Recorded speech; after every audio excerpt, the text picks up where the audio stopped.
여러분 안녕하세요. 오늘 강의를 시작하겠습니다. 지난 시간에는 정책 아이디어를 어떻게 발산하고 또 그것을 어떻게 수렴할 수 있는지를 배웠습니다.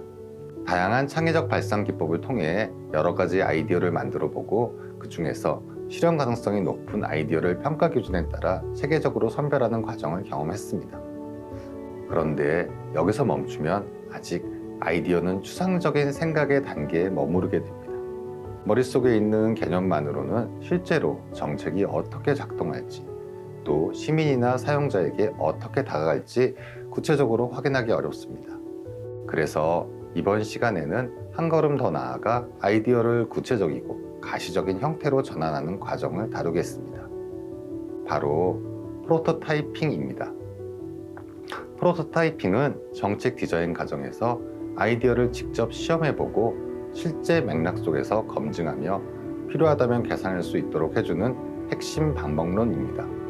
마치 건축가가 설계도를 실제 건축 전에 모형으로 먼저 만들어 보는 것처럼 정책 아이디어도 작은 실험이나 모형을 통해 현실에 어떻게 적용될지를 미리 확인하는 것입니다. 이번 차시의 핵심 질문은 다음과 같습니다.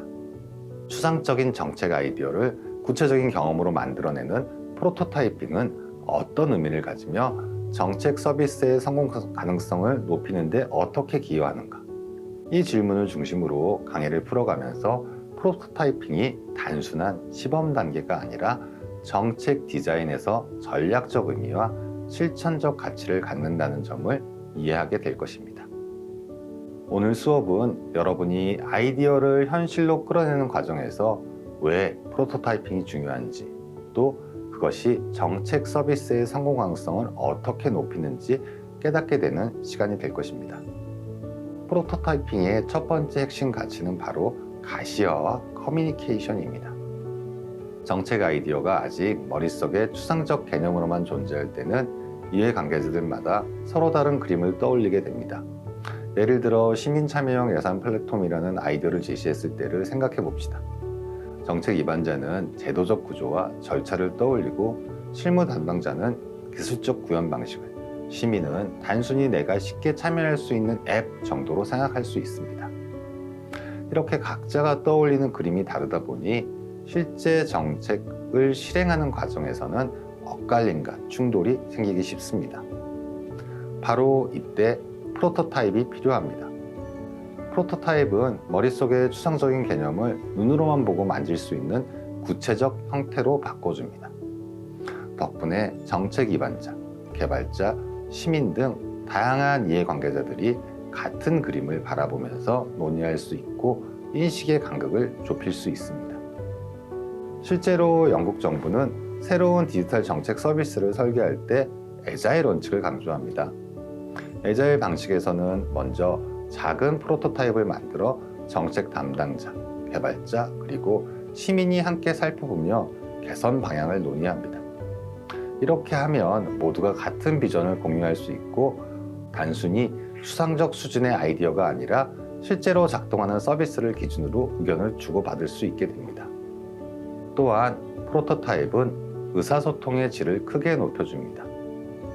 머릿속에서만 논의할 때는 좋다, 나쁘다 수준의 모호한 이야기만 오가지만 눈앞에 실제 모형이나 시연 화면이 있으면 훨씬 구체적인 피드백이 가능합니다. 예를 들어 이 메뉴 구조는 직관적이지 않다라든지 이 절차는 불필요하게 복잡하다와 같은 실질적이고 실행 가능한 피드백을 끌어낼 수 있는 것이죠.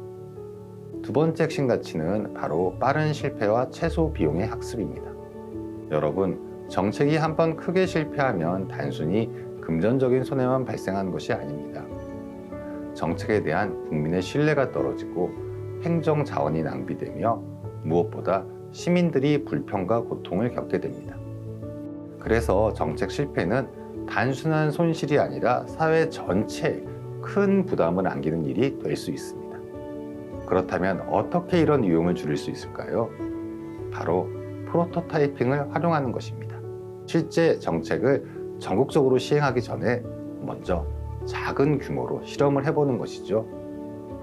이렇게 하면 큰 돈과 시간을 들이기 전에 잠재적 문제를 빨리 발견하고 더 작은 비용으로 수정할 수 있습니다. 다시 말해 작은 실패를 통해 큰 실패를 예방하는 전략적 접근이라고 할 수 있습니다. 이 원리를 학교 수업 플랫폼 사례에 바꿔 생각해 볼까요? 만약 새로운 온라인 플랫폼을 전교생을 대상으로 한 번에 도입한다면 오류가 생겼을 때 수많은 학생과 교수님이 동시에 불편을 겪게 됩니다. 반대로 먼저 일부 수업에만 시범적으로 플랫폼을 사용해 본다면 어떨까요? 출석 체크가 잘 안 된다든지 과제 제출이 복잡하다든지 하는 문제를 미리 발견해서 수정할 수 있습니다. 이렇게 하면 전체 시행 전에 작은 실험을 통해 더 나은 완성도를 확보할 수 있습니다. 이러한 접근은 학습 이론에서도 뒷받침됩니다. 콜브의 경험 학습 모델에 따르면 구체적 경험, 반성적 관찰, 수상적 개념화, 능동적 실험이라는 순환을 반복하면서 학습이 이루어집니다. 프로토타이핑은 이 학습의 순환을 빠르게 돌릴 수 있도록 도와줍니다. 시행착오를 짧은 주기로 반복하면서 개선을 거듭할 수 있게 하는 것이죠. 실제로 핀란드 정부도 이런 방식으로 정책을 실험했습니다. 기본소득 제도를 전국적으로 도입하기 전에 먼저 2,000명을 대상으로 2년간 파일럿 테스트를 진행했습니다. 이 과정을 통해 실제 제도화 과정에서 어떤 문제가 생길 수 있는지 미리 확인하고 정책 설계를 개선할 수 있었던 것입니다. 결국 프로토타이핑은 작은 실패를 통해 큰 실패를 막고 최소한의 비용으로 최대한의 학습을 얻는 과정이라고 정리할 수 있습니다. 이제 세 번째로 살펴볼 것은 프로토타이핑의 스펙트럼입니다. 프로토타입이라고 해서 다 똑같은 수준으로 만들어지는 것은 아닙니다. 충실도, 피델리티, 즉 얼마나 완성도 높게 구현되어 있는가에 따라 여러 단계로 나눌 수 있습니다. 그리고 각 단계는 서로 다른 목적과 상황에 적합합니다. 먼저 로우파이 프로토타입입니다. 가장 단순한 형태로 종이에 그림 스케치라든지 간단한 와이어프레임 혹은 스토리보드 같은 것이 여기에 해당합니다. 만들기도 빠르고 비용이 거의 들지 않죠. 그래서 아이디어가 맞는지 틀린지 빠르게 확인할 때 효과적입니다. 실제로 이런 단순한 프로토타입만으로도 사용성 문제의 다수를 발견할 수 있다고 합니다. 다음은 미드파이 프로토타입입니다. 이는 조금 더 시각적 완성도가 높아지고 디지털 목업이나 인터랙티브 프레젠테이션 같은 형태로 나타납니다. 기능은 제한적이지만 직접적인 이해관계들 사이에 공통된 그림을 보여주고 소통하는 데 매우 유용합니다. 마지막으로는 하이파이 프로토타입입니다. 실제 서비스와 거의 똑같은 수준으로 구현된 프로토타입으로 실제 데이터와 기능을 포함합니다. 따라서 최종 사용자 테스트, 즉 실제 사용자가 써보면서 평가할 때 활용됩니다. 학교 수업 플랫폼을 예로 들어볼까요? 로우파이는 종이에 간단한 버튼이나 메뉴를 그리면서 플로우 차트로 서비스의 흐름만 표현하는 단계입니다. 예를 들어 로그인, 출석 체크, 과제 제출과 같은 흐름을 네모와 화살표로 연결하는 것이죠. 빠르게 아이디어를 검증할 수 있습니다. 기능은 없지만 대략적인 구조를 보여주기에 충분합니다. 미드파이 수준에서는 이제 화면이 실제 앱처럼 보이게 만듭니다.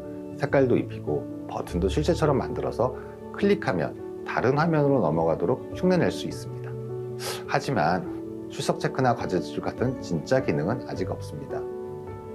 하이파이 수준에서는 거의 실제 앱과 똑같은 모습이 됩니다. 출석 버튼을 누르면 바로 출석이 기록되고 과제를 올리면 파일이 업로드되는 등 실제로 작동합니다. 학생들이 직접 써보면서 체험할 수 있는 수준이죠. 정책 프로토타이핑의 특수성은 정책이 단순한 제품이 아니라 서비스라는 점이 있습니다. 따라서 화면의 인터페이스만 다루는 것이 아니라 시민이 처음 정책을 접하는 순간부터 끝까지의 경험 전체를 프로토타이핑 해야 됩니다. 이런 접근은 서비스 디자인 방법론과 연결됩니다. 이에 대해서는 다음 시간에 더 깊이 다루도록 하겠습니다. 마지막으로 살펴볼 핵심 가치는 사용자 경험 중심의 검증입니다. UX라고 하죠. 정책 설계에서 가장 중요한 과제는 정책 입안자의 의도와 실제 시민의 경험 사이의 간극을 줄이는 것입니다. 아무리 좋은 취지로 설계된 정책이라도 실제 사용자가 불편을 느낀다면 성공할 수 없습니다. 이에 관련해 사용자 경험 디자인 분야의 거장 도널드 노먼은 이렇게 말했습니다. 우리는 인간 행동을 우리가 바라는 방식이 아닌 있는 그대로 받아들여야 한다. 정책 설계도 마찬가지입니다.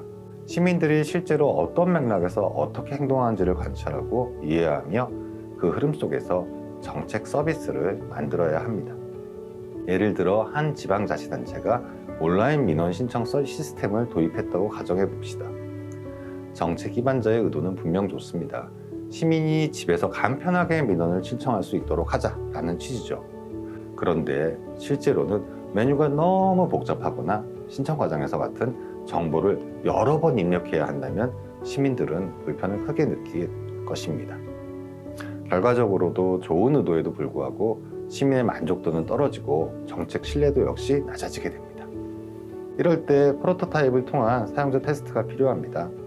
시민들에게 시범 버전을 직접 사용해 보게 하고 이 메뉴가 이해하기 쉬운가, 절차가 너무 길지 않은가, 실제로 내 문제 해결에 도움이 되는가 같은 질문을 던지며 피드백을 수집하는 것이죠. 이런 과정을 거치면 정책 입안자가 상상한 서비스가 아니라 시민이 실제로 체감할 수 있는 서비스로 다듬을 수 있습니다. 따라서 프로토타이핑은 단순한 시험 단계가 아니라 정책 의도와 시민 경험을 연결하는 핵심 다리라고 할 수 있습니다. 지금까지 우리는 프로토타이핑의 4가지 핵심 가치를 살펴보았습니다. 첫째, 가시화와 커뮤니케이션. 둘째, 빠른 실패와 학습. 셋째, 프로토타입의 스펙트럼. 그리고 넷째, 사용자 경험 중심의 검증입니다. 이 4가지 가치를 종합해보면 프로토타이핑은 단순히 아이디어를 그려내는 제작 기법이 아닙니다. 그것은 정책의 불확실성을 줄이고 실패의 위험을 최소화하며 성공 가능성을 높이는 전략적 접근이라고 할 수 있습니다. 따라서 정책 디자인 과정에서 프로토타이핑은 선택이 아니라 필수적인 단계이며 현대 정책 혁신의 핵심 도구라고 할 수 있습니다. 앞으로의 수업 방향을 간단히 말씀드리겠습니다.